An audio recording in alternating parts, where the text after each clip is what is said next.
تم 4 نمازیں پڑھ لی ہیں، 4 سجدے تہجد کے نصیب ہو گئے ہیں، تو اللہ کی مخلوق کو حقیر جاننے لگ جاؤ۔ تمہیں لوگوں سے نفرت ہونے لگ جائے کہ یہ گناہ گار ہوتا ہے، تم کون ہوتے ہو؟ یہ فیصلے تو اس دن ہوں گے، وہ کس کو معاف کرتا ہے، کس کی گرفت کرتا ہے۔ اگر وہ گرفت کر لے، اپنی نعمتوں کا حساب لینے لگ جائے، تمہارے سارے سجدے ایک پلڑے میں ڈال دیں، ایک نعمت کا بدلہ نہیں ہوں گے۔ جو بھی بخشا جائے گا اس کے کرم سے بخشا جائے گا۔ خیر کرو لیکن کسی کو حقیر نہ جانو۔ وَخَالِقِ النَّاسِ بِخُلُقٍ حَسَنٍ۔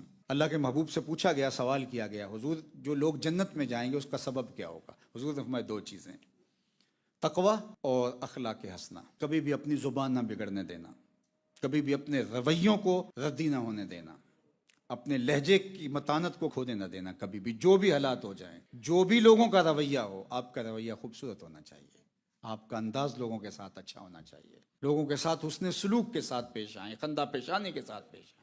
فرمایا نیکی کو چھوٹا نہ سمجھو، اگرچہ تم اپنے بھائی کو خندہ پیشانی سے ہی کیوں نہ ملو۔ لوگوں کو خوشیاں دے سکتے ہو تو دو، لوگوں کو دکھ نہ دینا۔ ادخال السرور فی قلب المومن عبادہ، تم کوئی ایسا کام کرو جس سے دوسرے مومن کے دل میں خوشی پیدا ہو جائے، یہ بھی اللہ عبادت لکھتا ہے۔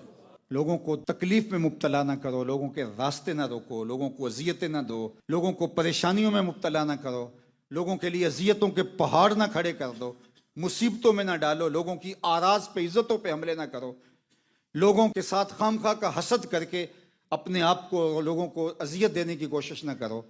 اللہ کی مخلوق پہ رحم کرو، لوگوں سے محبت کرو۔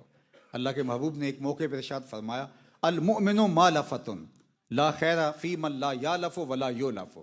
مومن مرکز محبت ہوتا ہے، محبت کرتا بھی ہے اور محبت دیتا بھی ہے، محبت بانٹتا ہے، محبت تقسیم کرنے والا ہے، آسانیاں پیدا کرنے والا ہے، مشکلیں پیدا کرنے والا نہیں ہے۔ وہ اللہ کی مخلوق کو حقیر نہیں سمجھتا۔